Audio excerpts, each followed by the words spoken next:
عن ابن عباس قال كنت خلف رسول الله صلى الله عليه وسلم يوما فقال يا غلام إني أعلمك كلمات يحفظ الله يحفظك يحفظ الله تجده تجاهك إذا سألت فاسأل الله وإذا استعنت فاستعن بالله واعلم أن الأمة لو اجتمعت على أن ينفعوك بشيء لم ينفعوك إلا بشيء قد كتبه الله لك ولو اجتمعوا على أن يضروك بشيء لم يضروك إلا بشيء قد كتبه الله عليك رفعت الأقلام وجفت الصحف റവാഹു തിർമിദിയു.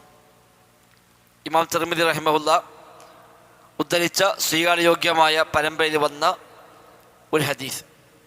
ഇമാം തിർമിദി മാത്രമല്ല മറ്റു പലരും ഈ ഹദീസ് റിപ്പോർട്ട് ചെയ്തിട്ടുണ്ട്. അള്ളാഹുവിനെ സൂക്ഷിക്കുക എന്നതാണ് ഇതിൻ്റെ അടിസ്ഥാനമായ പ്രധാനപ്പെട്ട ആശയങ്ങളിൽ ഒന്ന്.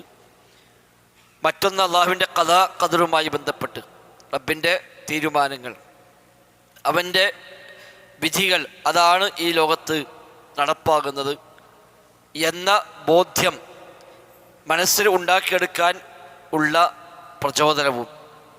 അത് രണ്ടുമാണ് ഈ ഹദീസിൻ്റെ ഏറ്റവും പ്രധാനപ്പെട്ട രണ്ടു ആശയ തലങ്ങൾ. ഹദീസ് റിപ്പോർട്ട് ചെയ്യുന്നത് ഇബ്നു അബ്ബാസ് റളിയല്ലാഹു അൻഹു ആണ്. അദ്ദേഹത്തെക്കുറിച്ച് ഇതിന് മുമ്പ് നമ്മൾ വിശദീകരിച്ചിട്ടുണ്ട്, ഞാൻ ആവർത്തിക്കേണ്ട കാര്യമില്ല. അബ്ദുല്ലാഹി ഇബ്നു അബ്ബാസ് റളിയല്ലാഹു അൻഹുമ എന്നാണ് ശരിയായ പേര്. ഒരുപാട് മഹത്വമുള്ള, ധാരാളം അറിവുള്ള പണ്ഡിതനാണ് അദ്ദേഹം. ഈ ഉമ്മത്തിലെ ഏറ്റവും വലിയ പണ്ഡിതൻ എന്ന അർത്ഥത്തിൽ അദ്ദേഹത്തിന് ഒരു സ്ഥാനപ്പേരുണ്ട്. ഓർമ്മ ഉണ്ടോ? ഏറ്റവും വലിയ പണ്ഡിതൻ എന്ന അർത്ഥത്തിൽ വരുന്ന സ്ഥാനപ്പേര് ബോർഡും എഴുതി വെക്കുന്നത് അല്ല, അതല്ല. അതിന് 3 പേര് പറഞ്ഞു ഇബ്നു അബ്ബാസിൻ്റെ സ്ഥാനപ്പേരായിട്ട്. അതിൽ ഒന്ന് റഈസുൽ മുഫസ്സിരീൻ എന്നതാണ്. മറ്റൊന്ന് ഓർമ്മയാണല്ലോ, ബോർഡും എഴുതി പഠിപ്പിച്ചാണ്. മാഷാ അല്ലാഹ്, ഹിബ്റുൽ ഉമ്മ. ഹിബ്റുൽ ഉമ്മ എന്നാണ് സ്ഥാനപ്പേര്. ഞാൻ മറക്കാൻ പാടില്ലതല്ലോ, ഒരിക്കൽ മറന്നു, ഇനി അത് മറക്കാൻ പാടില്ല. ഹിബ്റുൽ ഉമ്മ അല്ലെങ്കിൽ ബഹറുൽ ഉമ്മ, രണ്ടും പറയാം. ഹിബ്റുൽ ഉമ്മത്തി, ഉമ്മത്തിൻ്റെ പണ്ഡിതൻ. ഹിബ്ർ എന്ന് പറഞ്ഞാൽ ആലിം എന്നർത്ഥം.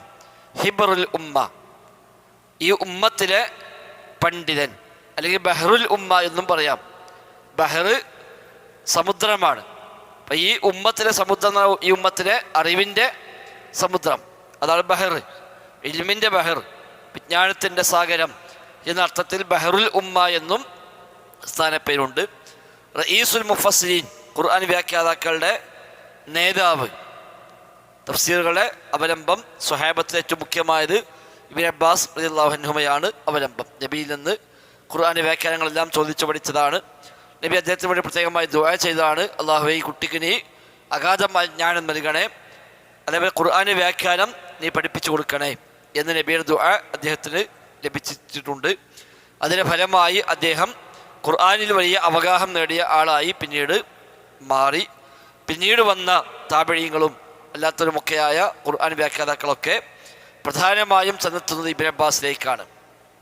താബഈങ്ങളിൽ പ്രമുഖനായ ഇമാം മുജാഹിദ് റഹിമഹുല്ല, അദ്ദേഹം ഇബ്നു അബ്ബാസിൻ്റെ കൂടെ എഴുതാനുള്ള സംവിധാനവുമായി നടക്കുകയും ഖുർആൻ ആദ്യം മുതൽ അവസാനം വരെ 3 പ്രാവശ്യം ഓരോ ആയത്തുകൾ നിർത്തി ചോദിക്കുകയും അതിന് വ്യാഖ്യാനം പറഞ്ഞു കൊടുക്കുകയും ആവശ്യമായ ഭാഗം അദ്ദേഹം എഴുതിയെടുക്കുകയും ചെയ്തുവെന്ന് ഇബ്നു കസീർ റഹിമഹുല്ല തഫ്സീറിൻ്റെ മുഖദ്ദിമയിൽ രേഖപ്പെടുത്തിയിട്ടുണ്ട്. അതാണ് ഇബ്നു അബ്ബാസ് റളിയല്ലാഹു അൻഹുമ. നബിയുടെ പിതൃവ്യനായ അബ്ബാസ് ബിൻ അബ്ദുൽ മുത്തലിബിൻ്റെ മകൻ കൂടിയാണ് അബ്ദുല്ലാഹി ഇബ്നു അബ്ബാസ്. അദ്ദേഹമാണ് ഈ ഹദീസ് റിപ്പോർട്ട് ചെയ്യുന്നത്.